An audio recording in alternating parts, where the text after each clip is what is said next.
Okay, good morning and welcome to the curriculum meeting for April. We have Mr. Sides and Mrs. Helms joining us on through the phone. And so we will begin with approval of the agenda. Make a motion to approve the agenda. Okay, all those in favor? Aye. Aye. Okay, thank you, everyone. Next, we have approval of the February 22nd minutes. Has everyone had an opportunity to read over the meeting on February 22nd? Yes. Okay, if so, I'll accept a motion to approve these minutes.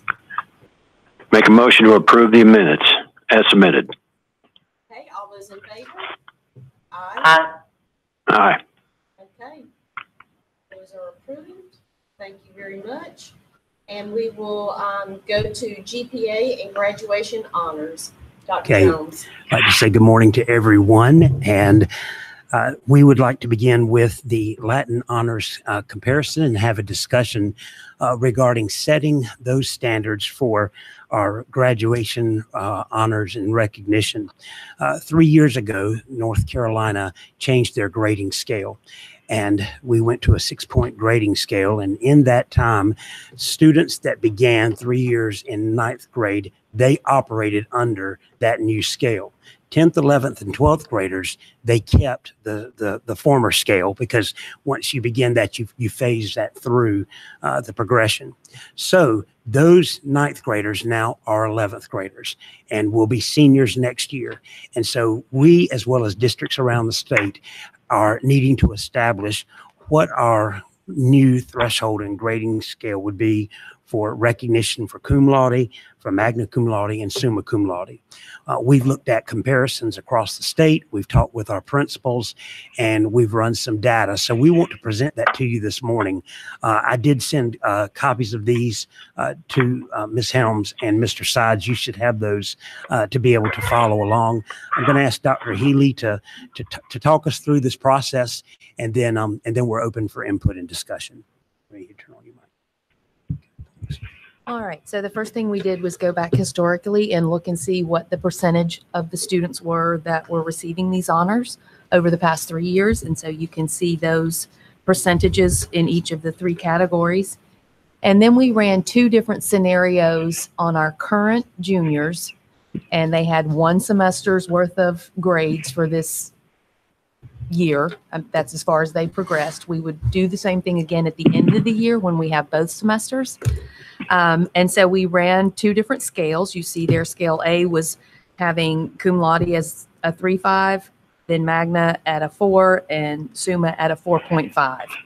And so you see the percentages, and you may notice right off that they're a little, summa cum laude is very low, having it at 4.5. And again, that is not historically what we have done. So the second scenario we ran was at 3.75, again 4.0, but then 4.25 for summa. And if you look at that projection on B, those percentages are much more in line with what we've done historically. Those are also the numbers that a couple of the districts that we feel are similar to us are doing. But we do want to keep in mind that many of our juniors take their AP classes second semester because they've taken topics first semester, which would impact their GPA. And of course, they have their entire senior year to go. That's why we want to run this again at the end of their junior year just to see, but we feel pretty confident that using that second column, that B scenario, would be similar to what we have done historically. We feel that those numbers will increase because that does not include their senior year and of course the end of this semester. So that would bump it up. We feel that would improve. You also met with principals and discussed this. I did meet with the principals, shared the 2 scenarios with them. They could actually see their individual school so that they see what the impact would be on their students and families. And so they were very much in favor of the scale B. They thought that was aligned with what we've done in the past and was representative of their student body. And can you refresh my memory. What are our GPAs now? So on the 6-point scale, it was 3.71, Uh-huh. 4.14, and 4.57. And that was on the 6-point scale. Mhm. And now we're on the 5-point scale. Yes, ma'am. And we looked at a calculation when we were here before. We talked about a calculation that scaled down the 6 down to a 5, but even more students were involved, and it was way over the top of what we usually do. So the principals were not in favor of significantly increasing the number of students. Did you at any point, I'm looking at Cabarrus County and Gaston County, where it's pretty much a 4.3, and then Guilford at a 4.5. Or I'm assuming these numbers are on a 5-point scale. All of them are. So when we looked at that 4.5, you can see in our percentage, so few students would achieve Right. that. And we felt like the 4.25 was more representative of our. And all of the principals Yes, ma'am. agreed with the 4.25. The 3. Okay. And we did seek out other systems like CMS. They're not, they haven't They decided haven't yet. decided Okay. yet. These are the ones we were able to locate that had. Wake and Johnson probably is the most comparable to Union County that you would find on that list. Okay. Okay. Christina and Gary, do you have any questions? No. No. Okay. And this was for information only. We would like the curriculum committee to approve this since it would be an adjustment to the program of studies. Make a motion to approve. Second. Yeah. Did it say information? Do we need to adjust the agenda? So you need action. For this committee, but not the full board. Yes. Okay. Yes. Okay. Okay. All those in favor? Aye. Aye. Aye. Okay. Motion passes 4-0. And this will go to consent or, It will just go to the program of studies and we will put that in okay. Very good. right now. Okay, thank you very much for bringing that to us. I've been wondering about this 6.0 to 5.0 for a while now because I have a student that was in both. I have one student that was under the 6.0 and I have one under the 5.0. So thank you for taking care of this for us. Oh, you're quite welcome. Okay, we will move to the middle school curriculum guide. Okay. We have provided you a copy digitally, and then this morning we have a paper copy as well. Changes for the curriculum guide are presented in red. Dr. Haley, anything you want to say about the curriculum guide? So for the most part, it remains the same. We put some additional information in for our English language arts that was provided by the state. There have been some changes to the standards, but not so much that it caused a significant change to our curriculum guide. And then we also added the dual language immersion programs that had not been in our guide before. Now, because it wasn't in middle school yet. So now that next year will be our first year with our 6th graders, if you flip on over to after page 20 or so, you'll see that it outlines what will happen in 6th, 7th, and 8th grade, what kind of courses they will be taking at those grades. They follow the standard course of study, just like everybody else. But of course, it will be taught in the target languages. And then if you look at the box toward the bottom of the page. I don't think we have page numbers on ours. You know what? But Keep going. Past. But I remember seeing it on the digital version you sent to us. And the 2 charts. The page that has the 2 charts. Yeah. Yep, that's the one. So what they will be taking as 6th, 7th, and 8th graders, and then how they can earn their high school credit for the languages that they're in. So in 6th grade, they would CDM level 1. In 7th grade, they would CDM level 2. And then in 8th grade, they would take the heritage course. So they will leave with 3 high school courses in those languages. How did you find these courses? Like, to put this here, were these already high school courses, or where did you find these for the middle school? Yes, we actually teach the high school course at the middle school level. Traditionally, that's only been for our 8th graders. We can only award 1 and 2 to our middle school students. So we're just pushing that down to these students and letting them do it credit by demonstrated mastery. Instead of sitting through the course, they don't need to do that. That will happen in 8th grade. And so they'll leave. We'll just push those courses down, CDM them without actually sitting through them until they get to that 8th grade section. So the Spanish Heritage 2 and the Mandarin Chinese Heritage 2, that was already a course that was offered in Union County? Yes, Okay. at the high school level. Yes, ma'am. And now we're just bringing it to the middle school for those that are transitioning from a dual language program? Yes. Okay. Yes. So just for clarity, these courses are only available for students that are taking the dual language program. Any student could take level 1 in 8th grade. There is some criteria. We have very few that don't meet it, but they could take it as an 8th grader. Okay. And all the schools offer Spanish. Some additionally offer Chinese and French. Depends on the location. Okay. And so pretty much everything else stayed the same. There are a few things in the wording in the health and PE curriculum, nothing substantial. They've just changed a little bit of the vocabulary, and so we changed the program to match that. Okay. Any additional questions for the middle school curriculum guide? Mr. Sides, Mrs. Helms? No, I don't have any questions. Okay, so we do need action to take this to the full board. Yes. Okay, so I'll Make accept a the motion. Make a motion to approve. Okay, and we have a second. All those in favor? Aye. Aye. Aye. Okay, motion passes 4-0. Thank you. Thank you.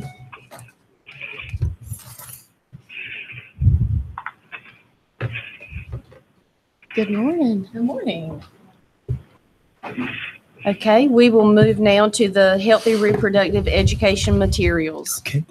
So anytime we have with the reproductive health and safety education program, which are standards provided from the state, which by law we must teach to students grades 4 through 9. Anytime we have with the curricula any changes with that, we bring that before the curriculum committee. This act has been in place for several years, and we have materials that we have as well as curriculum that's in place that is beginning to age out simply by, for example, we have some VCR tapes that we're still using because that's the curriculum that was utilized, or we have handouts where statistics are different. And so anytime we have a change, we bring that to you. For example, those who were on committee last year remember that we had to implement some human sex trafficking information in that. And so any materials or curriculum we bring before you, well, we do have a need to make some updates and some changes, as well as some changes in the process. Some of the feedback that Jessica will speak to in a minute from parents is looking, because parents have the option to opt out their child, and they certainly have choices they can make regarding the deliverables of the program and the materials. And there have been some parents who have been confused regarding that. So number one, we want to simplify the process, and number two, begin looking at resources and look at bringing that to you through the process. So I'll turn it over to Jessica. Okay, so really this is just to kind of begin the conversation around looking at updating some of these materials. So in 4th and 5th grade, our nurses provide just an introduction to girls and boys separately of the changes that are going to happen for them. And so they are looking to shift the video because the video is quite old. And so they found one that we'll be sharing with you next month. We're still vetting that through internal sources, but making sure. In addition, and that parent letter permission form is very, very clear. Yes, I opt in. No, I opt out. I mean, so that one's super clear. And that's a choice that people have for their 4th and 5th graders. When we look at our middle school curriculum, this is where, it gets a little bit more controversial of what we teach kids and when we teach it. So we had a small group come together to examine the standards and just kind of look at our existing curriculum. So we have this binder that you can see that all of our teachers get, and it's dated 2010, 2011. So it's quite old. It's in need of refreshing. And so what we're going to be looking to do is a couple of different things, as Dr. Jones said. First, the permission form that goes home to parents. We've had a lot of confusion from parents as to what they're actually picking, because it looks like there's 3 different choices. And I mean, even as a parent myself, when I signed it, I thought, I hope that the one that I'm selecting is the right one. So we're going to look to make sure that that permission form is very clear. So essentially what we've looked at with the standards is there's a section of standards that we really feel like should be part of this unit that has to do with peer pressure and friendships in general. Not anything to do with the reproductive part of health and safety, but that this is kind of the first step in that, is talking about, and it's a section of the standards that's included with that. And so that's one that we feel like across the board that would be, the minimum that everyone should get. And it doesn't go into anything controversial at all. It's very much with peer pressure, friendships, belonging to a group, and all of those different pieces that I think, as our students, as we start to talk more and more about social emotional learning, how do you deal with your different peer groups? So it's part of that strand of standards. And so we're going to look to shift the permission form so that there's that section. Then there's the piece that has traditionally been called abstinence only curriculum. And it appears that it's a separate curriculum, and really it's an exclusion of some other pieces that doesn't include anything but abstinence. So we'll make that very clear that these are the standards that are included in the second piece. And then the least restrictive will be the third piece. And so what we're going to do with that permission form, and we'll bring that before you next month, is we're looking to make sure that the permission form actually lists the standards in each of those different options, and that parents will just check a box at the top of each of those to say, I want this set of standards, and then that's just the first one. I want these 2. I'm going to check that one, or I want the least restrictive. And so we'll present that to you. We're trying to make sure that that's super clear. And again, we're going to follow the standards. So, that's what's going to be on the document, and making sure that what we're including really is what's in the standards. Now, I will say there were pieces that have been left out. For example, in 6th grade, there is something in the standards that in the past and currently, we do not feel that it is appropriate for our community to learn in 6th grade. So we have pushed that until a later date. And so you'll see that that's reflected as well. And so we just, we want to make it very transparent for parents as to what it is that you're actually opting into. So that will be one of the first things we'll bring to you next month, is an updated permission form as we kind of vet that and make sure that it includes the pieces we want. The second piece is that if you choose the least restrictive curriculum, the most comprehensive, if you will, in 8th grade and in 9th grade, our nurses provide they provide a piece of that for the students.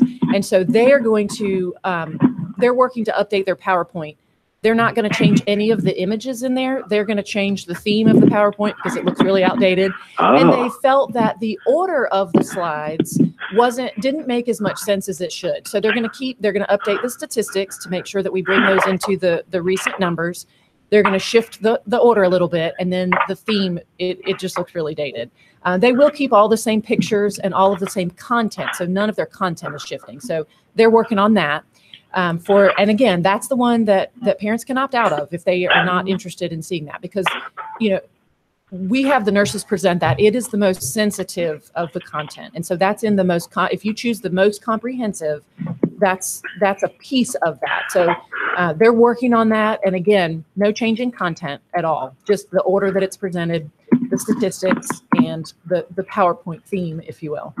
And then the last piece, as Dr. Jones mentioned, we are going to begin the search, and we are going to work with some of our middle and high school health teachers on this. We are going to begin the search during the month of June for looking for updated resources. It's really hard to find appropriate videos. We've been working with the state on this, and some of our videos are just so old that these tapes are actually, they're good old-fashioned tapes. We're having a hard time finding the VCRs and TVs to roll into classrooms. So what we're going to work toward is finding new videos And then these lesson plans, we're going to work to put these into Canvas so that we don't have to depend on a paper binder that gets pushed out. I think putting them in Canvas will do a couple different things. First, it will be very clear for teachers that these are the materials, and we can create a blueprint course that we push out to our teachers through Canvas so that anybody who is signed up so in PowerSchool, if you're listed as a health teacher, you'll get that blueprint course. So we'll ensure that teachers have the most updated material. The second piece of that is that right now, if parents want to come see it, and I think the board policy says it has to be in the school media center, and we can do that, but this would give parents access to be able to see the resources online if they wanted to view that. We would make that available through the school so that they could come in if they wanted to, but they could also see that through the online source. So just making it a little bit easier for some of our parents. Move it into the 21st century a little bit. So would the parent access be through Canvas also? Yes. Or, okay. Yes. Well, how would you do that? So would they have to use their student ID number, or either that, or we can talk about, there's the possibility too of, so once your students are in the course, there's different pieces. And so we can talk about how that would look. We could make it a publicly available course for our parents. So we'll figure out the best way to do that and let you know. I want to make sure that I talk with our technology folks. Yeah. Because we got to think about if there's anything in here that's copyright, we can't have it public. We also don't want to make sure that our students can see everything if they've opted out. Right. So we'll make sure that however we have that, it'll be appropriate for parents. And it may be that they have to come in to see it on Canvas if we can't figure out a way to do that securely. Okay. Yeah. Okay. So again, we're going to first start with the parent notification process and look at our forms and all that, and we will provide that to you.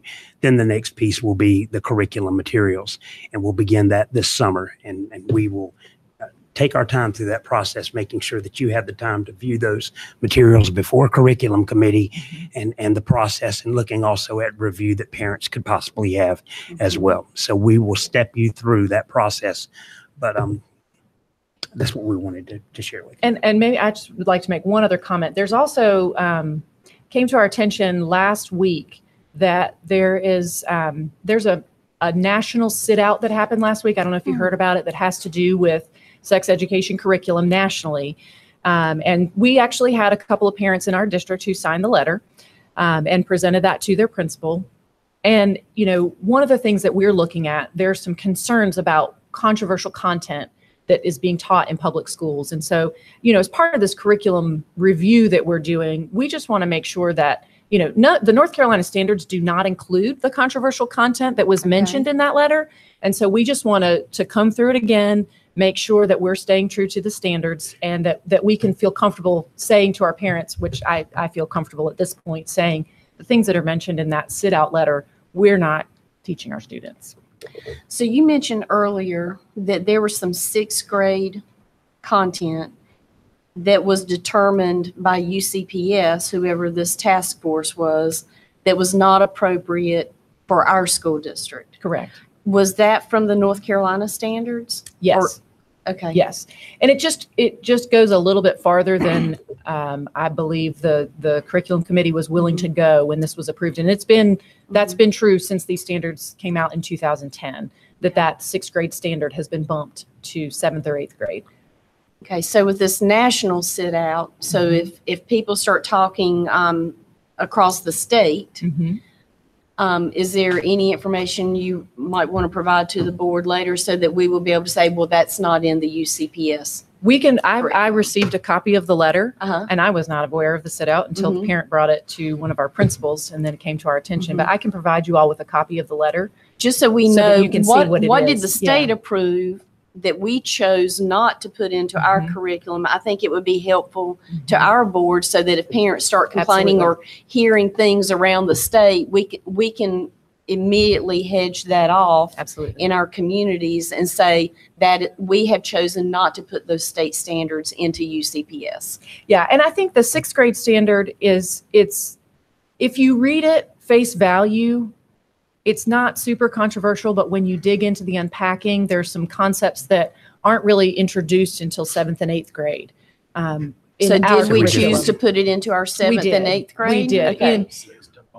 To move it to it. So we do offer it just at a later date. Yeah. And it just goes into, in 6th grade, our curriculum is really focused on the student and their own changing body. And this gets into a little bit more of, of sexual intercourse that we're not introducing in sixth grade. We're pushing that and making two that. separate issues. There's the standards that were moved from 6 to a later date. We're still teaching them, just not in 6th grade. Right. The other one is the letter. Okay. They're not about That's the right. same thing. There are aspects in the letter, Ms. Gardner is saying that we are confident we don't teach those. Okay. Correct. And so Okay. I think if Ms. Gardner, you could provide the committee with the letter and highlight the areas that are pointed out that we do not teach. No, it's Just so we can be it's pretty prepared, controversial. Sure. And of course, to answer those questions in the community. and just backing up and looking at all curriculum, it's not atypical for a parent or community or state representatives, people from across the nation to even call if they think that we're teaching, what is being taught that's controversial. So we get calls like that across in other areas as well. But certainly you can provide information on that. So we will work with this process and step you through that, and wanted you to know that that is coming. We'll start with the notification piece first, and that'll be what we'll look at next. and make it really clear for the pieces that people can opt out of if they're not comfortable with that Sure. being taught. Right. Some parents choose to teach their children about all of this At at home. Absolutely. And we respect that right, and we'll provide them with the opportunity to do that. And teachers are prepared to have alternate activities for those students to do. So it's a very comfortable process in our schools right now to have kids opting in and out of different pieces. I'm sorry. So I want to make sure I understood. So if there's a parent that would prefer to teach this at home, we would provide that parent the information to do this at home? No, we just provide them the opportunity to opt out, of learning Okay. it at school. Okay. Yes. Because they just like to And we work with their provide an students. alternate. Gotcha. We provide an alternate activity. Well, if it's being offered and parents can opt out, we need to make sure that the children that are opting out are going somewhere besides sitting right outside the door and can hear every word, because that happened Yes, to my ma'am. child, that they are removed from the vicinity so that they are not hearing something that their parents do not want them to hear. We need to make sure that that's clear, because like I said, that happened to my son.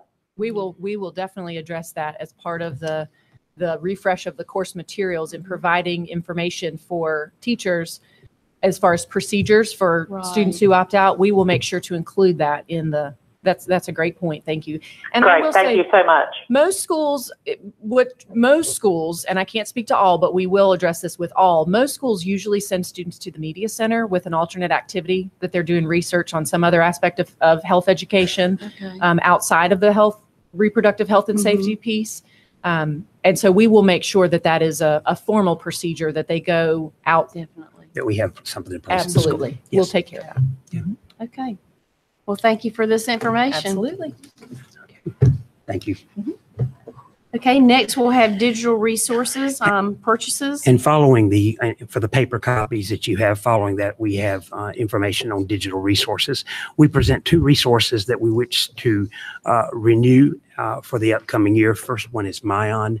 You're probably familiar. We've talked about Myon, and that was shared in the superintendent's report. A lot of positive feedback, as well as looking at some diagnostics that we've used to evaluate the use with Myon. We use a program called Learn Platform. It sends out surveys as well as looks at ratings from teachers, as well as a digital review that we took place and information from teachers. I provided a little bit of information, for example, regarding some of the diagnostics we reviewed. Even looking at Myon and reviewing diagnostics states that what we looked at, 92.8% of our teachers rated Myon as worth the cost. They felt it was worth the expenditure that we had, as well as 78% stated that it was clearly or generally aligned with the standards. That's just an example of some of the diagnostics we look at, but we feel that's a viable tool. It is a part of, I think, our literacy efforts tied in with literacy for you. One thing we want to add this year at the elementary and the middle school level, and the purchase today is with middle school. With adding what we call Myon News, or what they provide as Myon News. And that really addresses informational text as well as current events. Those are two standards that you have within the curriculum. And our schools were interested in having access to that, of looking at that informational text they can use and analyze. They actually write text based upon the level of students. It's deployed to the classroom teacher, and that's another resource and tool that can be used. So that would be added on top of the books that are available. At the middle school level, you also have access to what they call their Mayan Classics collection. So a lot of those classics and novels at the middle and the high school level as well. So a student certainly or a teacher that wants to use a novel that is taught as a classic, that could be utilized as well at middle school. So that purchase is recommended using existing instructional funds that we have. And then the renewal of Naviance. We've had a lot of progress this year with Naviance. A lot we've learned. It's been a lot of work, not only with Union County Public Schools, but a lot of engagement from Naviance, as well as trying to pair that with Power School. So we have progress that we're making with implementation of that tool, all the way from using Course Planner to registration to high school plans. That work continues to emerge, and we want to sustain that tool for our students as well as our parents, and continue to build upon the success of that program. Year number 2 quote for that is listed at $123,962.27, and that would be funded through career and technical education funds. The CTE department's willing to make that commitment for the upcoming year. So those are tools that we would like to go ahead and secure for the upper year, so that we can provide staff development this summer for our teachers, as well as look at alignment with our strategic goals of college and career readiness. So this CTE funds, will that be state, federal? Yes. State and federal? State funds that we have. State. Correct. Yes, state funds. Okay. And what was our cost last year in year 1 for Naviance?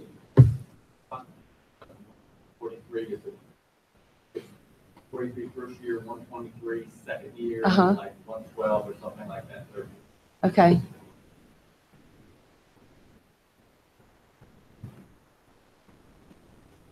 So was it a 3-year contract? Or It was a 3-year agreement. agreement? Yes. May I ask a question? Yes. Dr. Jones, what statistics do we have on the number of students actively using Naviance? I don't whether it's a percentage or actual numbers to back into a percentage. I'd be curious to know how many students are actually utilizing it. And I'm going to ask Ms. Garner to speak to that. She's working with individual schools and students and teachers. So I have a report that I can share with you that includes the number of students who have logged in once or multiple times, and the way that we set up our scope and sequence for year 1 of implementation, which of course, in year 1, you're stepping in gingerly. So we had 1 required activity in 6th, 7th, 8th, 9th, 10th, and 11th grade. And in 12th grade, there are 2 required activities. And so we can share a report with you, and we share it with our principals on a pretty regular basis, almost monthly, when we get those reports from Naviance, and we can pull them as well, that show the percentage of students that have completed each of those tasks, as well as the number of times they've logged in. And I will say, across the district, we're doing pretty well with our implementation this year. The folks at Naviance say that for a year 1 implementation, it looks pretty good. And I can pull those. I mean, most of our schools are over 70% of kids who've logged in at least once, which means that they've most likely completed that task. We have most of our students have done the course planner for 8th grade. That should be wrapping up. So I feel good about it. And I can provide. Did you say it could be utilized as early as 6th grade? Yes, sir. They're doing, in 6th grade, they do a career exploration activity where they take they take an assessment that leads them through their interests and skills. And then it provides them with career clusters that they might be interested in. When are students being given time to work on this? I have a high school student, and I'm not hearing anything about Naviance. It depends on the school. So some of our schools work on this. So for middle school, our sixth graders, every one of them took a 6-week career explorations course as part of their rotation. So they did it during that time. Our 7th and 8th grade students are completing their career SMART goal, and in 8th grade, the career cluster finder activities at various points during the day. It really depends on the school. So some of our middle schools have that middle of the day time when they do team time. Some of them have done it during homeroom. So if we missed the boat, if you currently have a high school student in UCPS, have we just, it sounds like we're doing a great job with our middle school students planning. But have we kind of missed the boat on our existing high school students? Because again, I'm not hearing anything about Naviance for a student that's halfway through high school. So I wouldn't say we've missed the boat. Our 9th graders do, they do an assessment that also is a career interest profile. And, you know, they're not, so I will say if you have a 9th grader, they've probably taken the assessment because we have good data on which students have completed that assessment. I'll say when my own children came home. And when I say halfway through high school, I'm talking about our 10th and 11th graders who truly are on the cusp of needing to make some decisions. That's right. So our 9th graders did that assessment. Our 10th graders, our 10th graders are getting in there and they're starting to look at colleges. The 11th grade is when they do the college, the Supermatch college search. So, you know, depending on how that school rolls it out, and this is a conversation that we've had with our principals on a couple of occasions and that we are also going to include as part of our Summer Instructional Leadership Institute with principals, is how are you deploying this at your school? And let's share best practices for that. What is the vehicle that you are going to use to get this to students? And so our 11th graders really should be looking at which colleges match me and starting to add colleges to their lists. So we can pull data on how many students have done that. I'll say with my own kids, you know, coming home, I'll have gone in and looked and see, oh, they did this activity because I can see on the back end, and I'll ask them about it and they'll say, yeah, we did that, you know, and they can't name the platform. They don't know that it's Naviance. That doesn't necessarily register with them.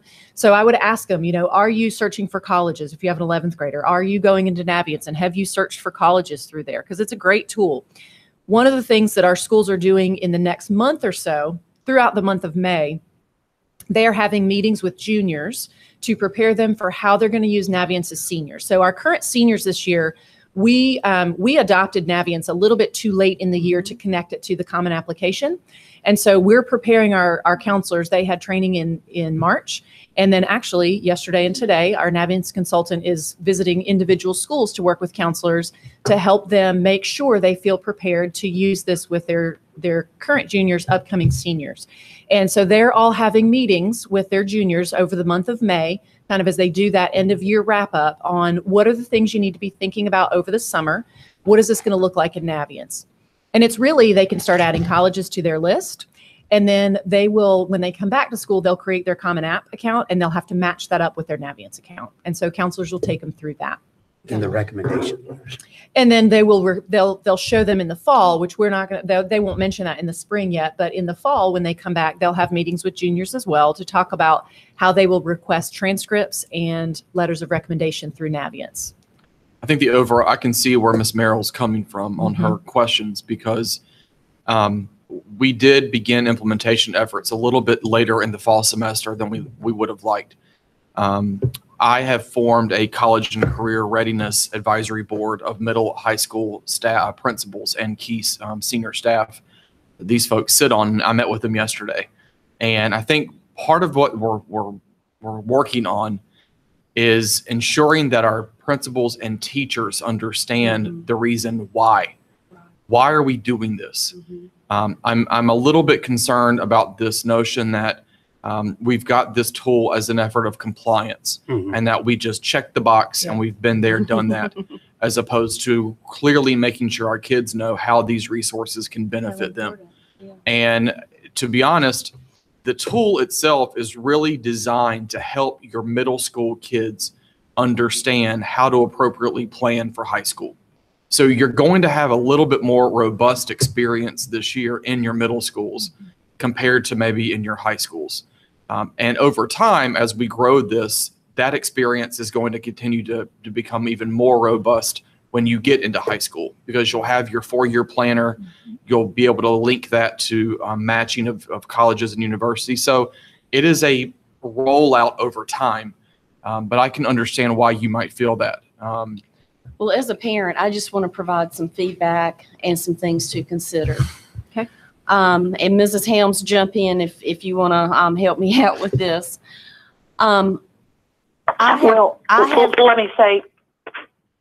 Let me say that Austin, my son's, he already knows the path that he's taken, and he is, I don't want to use the word limited, but he already knows which colleges, have his program of study. So our experience is a little bit more unique than most people's, because he's not going into just an undecided category. But I understand where you're coming from, that because I'm on the board, I'm very familiar with what's going on, versus another parent that may not be. So here's some ideas that I have, to help our high school, because it sounds like we've got some great things going on for our middle school students. For high school students, I have received personally, for myself and my high school student and other high school students, I am hearing rave reviews for our efforts, that the partnership with Huntington and getting students on Saturday mornings into different surrounding high schools for ACT prep and SAT prep. Would we consider doing a Saturday morning Naviance, for high school students that want to go, actively work on building up their curriculum and trying to figure out what they want to, their college and career path, and helping them get their accounts set up for their junior and senior year. That is one possibility. The other idea I would have is, I don't think we take advantage of our homeroom schedules enough. It seems like the only time they ever go to homeroom is to get their report card. And that depends on the school. Yeah. And so, maybe one homeroom in the fall and one homeroom in the spring. Maybe it could be dedicated to Naviance. So, or more, but right now, I just really want our current high school students to have an opportunity to take advantage of this great program. And so those are some ideas that I would encourage you to consider, establishing. And those are the Saturday one. I had a principal mention that to me yesterday after our meeting, and that's what Ms. Gardner said. This summer, we are going to have some very intentional discussions with our high school principals about best practices, about these kinds of ideas. I think we're going to be in a much different position next fall when we come back. And I think what you're going to find is your current 8th graders going into 9th grade, as they progress into high school, their experiences is going to be a little bit different because of when we started and because of the intent. But I think we can take those 2 suggestions and share those with high school principals. But we will be in a much better and different place from an implementation standpoint next year. Well, again, you keep bringing up middle school. Hurrah for the 8th graders. But right now, I just really want to make sure that we're taking care of our, 10th and 11th grade students, because they're right there on that cusp of making, very, very important decisions.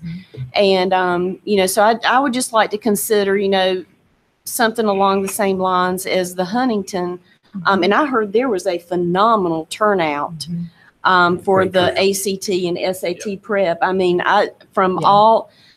it was amazing a couple of Saturdays ago to be, for me in the Piedmont community, to be over at Marvin Ridge and seeing all of those kids, coming in with a Sun Valley t-shirt, a Weddington t-shirt, a Piedmont t-shirt, and Porter Ridge. I mean, it's been a great partnership.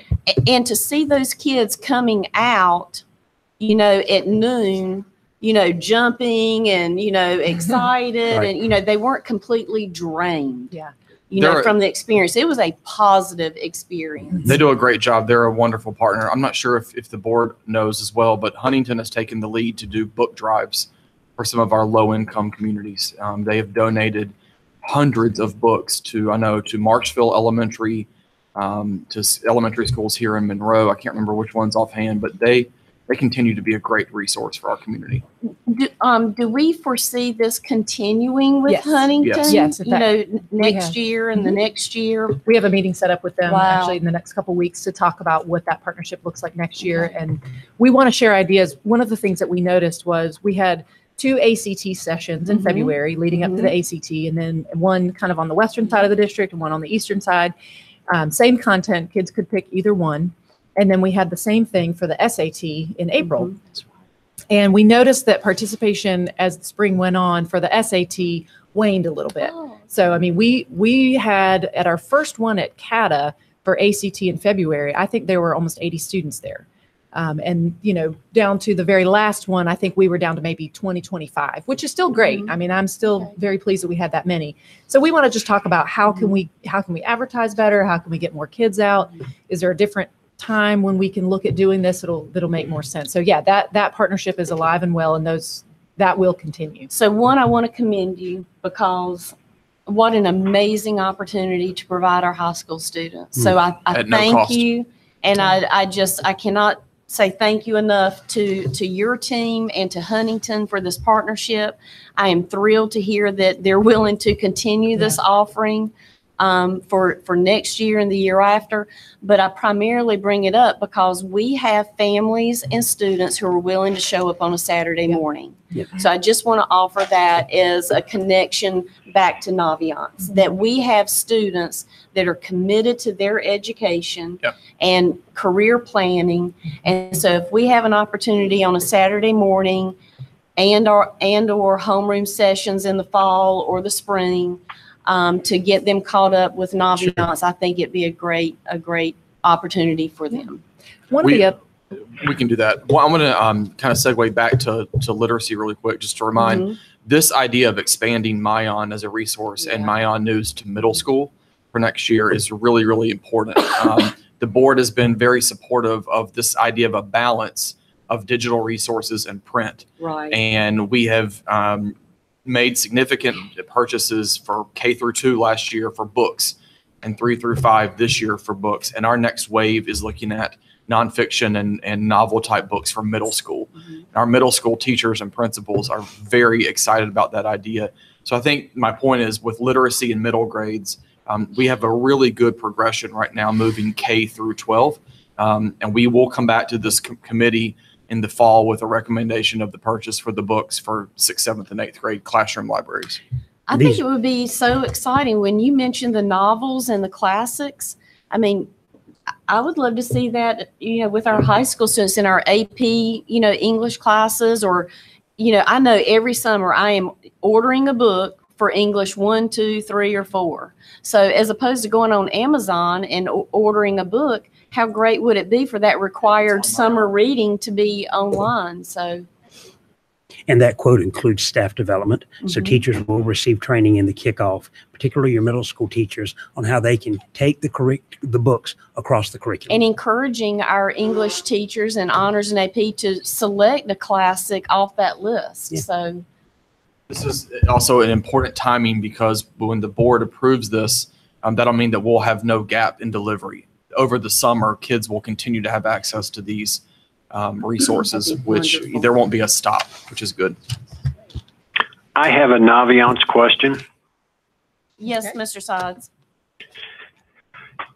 Does Naviance have the capability to provide assistance and direction for a non-college bound technical learning student? In other words, through the testing, I find out my interest is in auto mechanics. Is it provide as far as technical school resources like CPCC offers this or SPCC offers this? You can go the non-college route for technical training or technical school assistance and guidance as well as colleges? Yes, so as the students do the Supermatch College search and they put in their interests, they can say in there, I'm interested in a 2-year school, a 4-year school, a trade school, and it will pull up schools that meet their interests that are listed that way. They are actually during the month of May, Navient is piloting a new and improved Supermatch College search. It's going to expand a lot of that. And so, yes, I mean, to a point. Now, not every single technical school is going to be listed in there, but if you're interested in a community college, we were able to pull up South Piedmont Community College because when I met with them, they said, well, we want to make sure that we're represented in here. And they are in there, so you can, depending on what you're interested in, you can put in Perfect. put in that to the match, and it's a great algorithm. And that's already Great. in there. Yes. Awesome. It Great. is. I would also suggest, no, I'm sorry, go ahead. I was just going to say, I was just looking at our reports, and overall for our current 11th graders, this was at the beginning of April, 62% overall across all of our schools had started to explore college options with the Supermatch College search in Naviance. I would just want to make the comment, I would suggest moving forward, maybe this fall as we get closer. Do we have any special, I would suggest we track the students that are not utilizing Naviance, that have not completed the first task, or at some point the 2 later tasks, identify those specifically and reach out to them to make sure we're not missing something. So rather than just study who's actually using it, that we track who isn't using it and try and intervene. Absolutely. I think that's a great suggestion. Yes. Thank you, Mr. Sides. Okay, so those are the 2 digital resources for purchase. This is an actionable item to take to the full board. So I will accept a motion. Make a motion that we send to the full board with a recommendation for adopting the contracts for Mayan and Naviance for another year. Okay, all those in favor? Aye. Motion Aye. passes. Thank you. Thank you very much. Thank you. Thank you, Jessica. Makes me want to go back to school. Okay. Okay, we will now move to the literacy update. And we're just providing you an update, and I won't read that, but provided this to you regarding our literacy efforts, particularly what's happening with our EC literacy and our literacy support students who certainly encounter reading difficulties. Ms. Rule is actually here. I'm going to ask her to, and Janie, if they want to come forward to see, first of all, if there are any questions you have, as well as there's a table that she has provided, and this is the last sheet on your packet. That table actually did not transfer on to the digital copy I sent. So Mr. Sides and Ms. Helms, I sent I sent you a text picture of it right before the meeting. So you should have that on your phone for text. One thing to note about MegaWords is MegaWords, we're already looking at setting up the training and making that available. That's in anticipation that item, of course, would pass the approval of the budget. If not, we're going to see what we can do to seek those resources elsewhere if needed, because that is such an important part of our work in supporting literacy. So any comments you want to make, as well as the table, and thank you for being here. Oh, sure.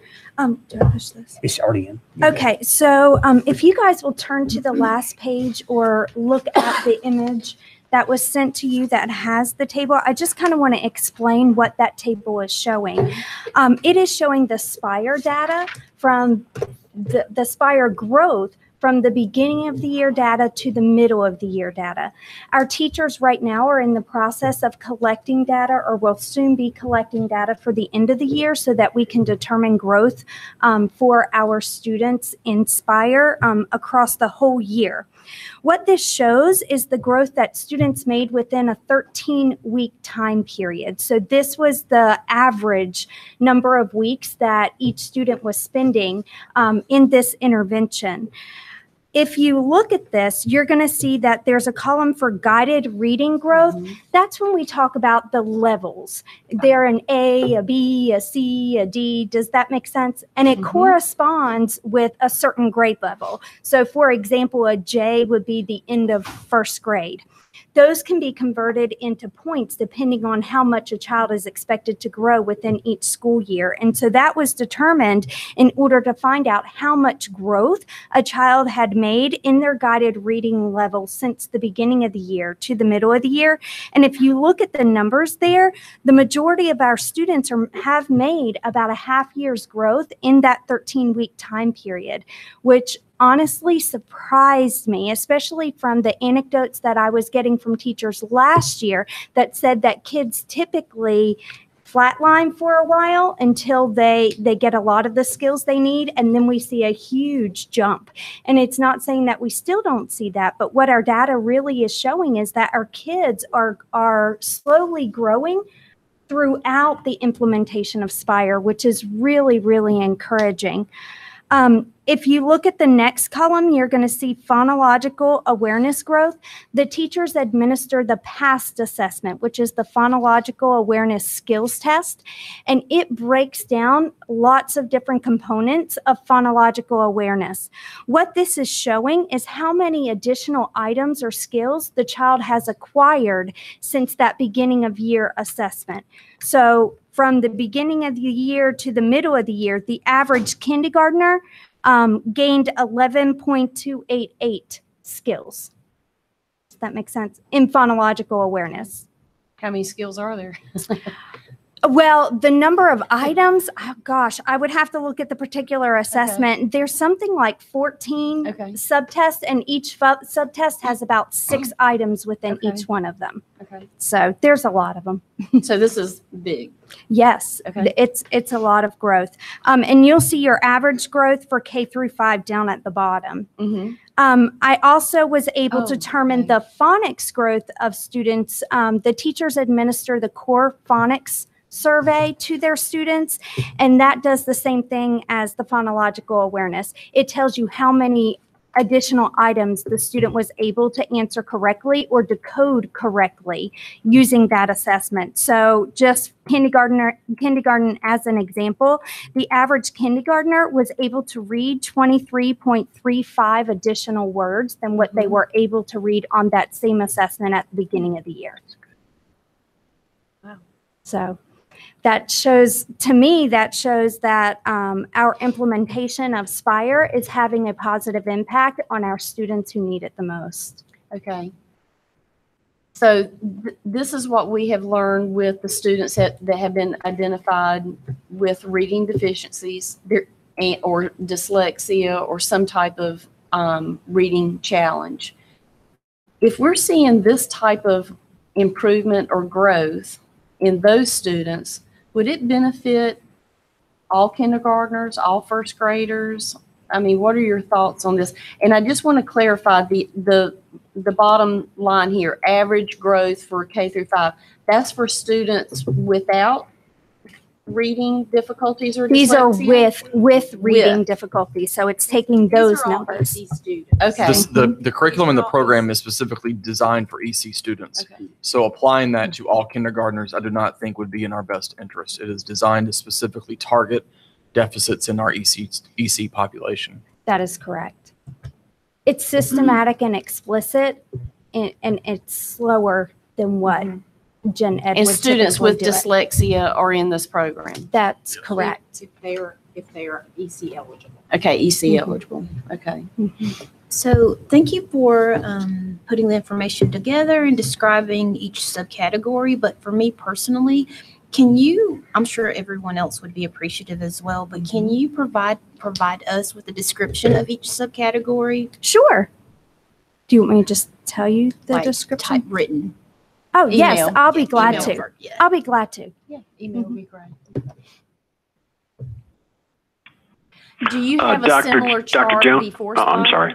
I'm sorry, Mr. Sides. Do you have a similar chart so we can see what our numbers were before Spire and now we have this with Spire? No, you ma'am. would We not have started that. collecting the data when we started having implementation of Spire with Fidelity. And so once we started doing that, then we could see what a difference it was making with our kids.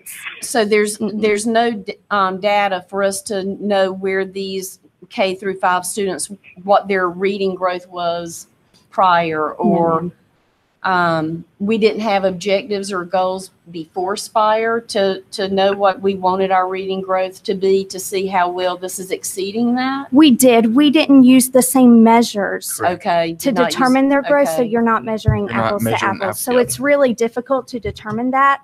We did Mhm. not implement these assessments until we started. Until you, okay. Yes. Yes. So we don't know what a student's phonological awareness growth was prior to Spire. Okay. Okay, thank you. Mr. Sides, I believe you had a question? I was just going to say, Dr. Jones, I didn't receive your text, so could you just email it and then I'll follow back around with my questions. Yes, sir. And I have a question for Carrie on HillRap. Yes, sir. I see that you are a master literacy trainer. Yes, that's a sophisticated title. Okay, you took the class. My question is, I'm not, I bet. I am not quite clear in these bullet points exactly how we're going to implement HillRap, or who else is going to be trained, or who you are going to train in the system, and then in turn how it will be utilized. Okay, so the K-3 Literacy Division has, through a grant and supplementing money that they have, they've made it available that master literacy trainers throughout the state will receive initial training of HillRap. That does not certify them to teach others, and it doesn't certify them to implement. The purpose of it was so that the master literacy trainers could gain an understanding of the principles and practices that HillRap utilizes through their intervention. They can then utilize those to talk informally with teachers about things that they could be doing in MTSS, for example, with students to help them when they have those deficits.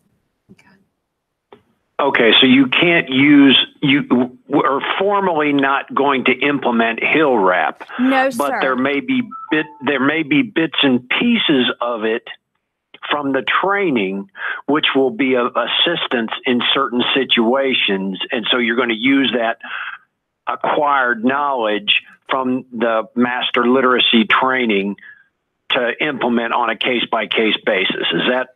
I wouldn't say it was to implement. The purpose of it is to build background knowledge among those master literacy trainers so that they have an understanding of the types of interventions that may help these students. It doesn't mean that they will be certified to implement HillRap.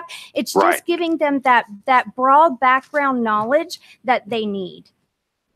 Okay, great, great.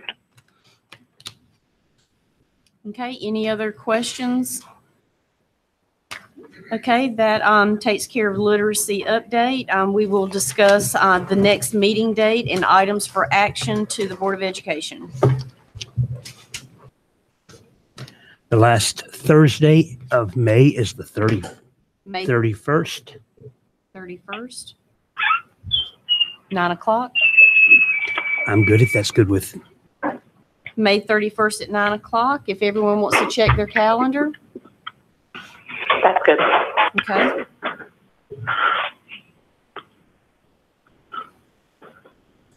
Okay. So it sounds like that's a consensus for May 31st at 9 o'clock.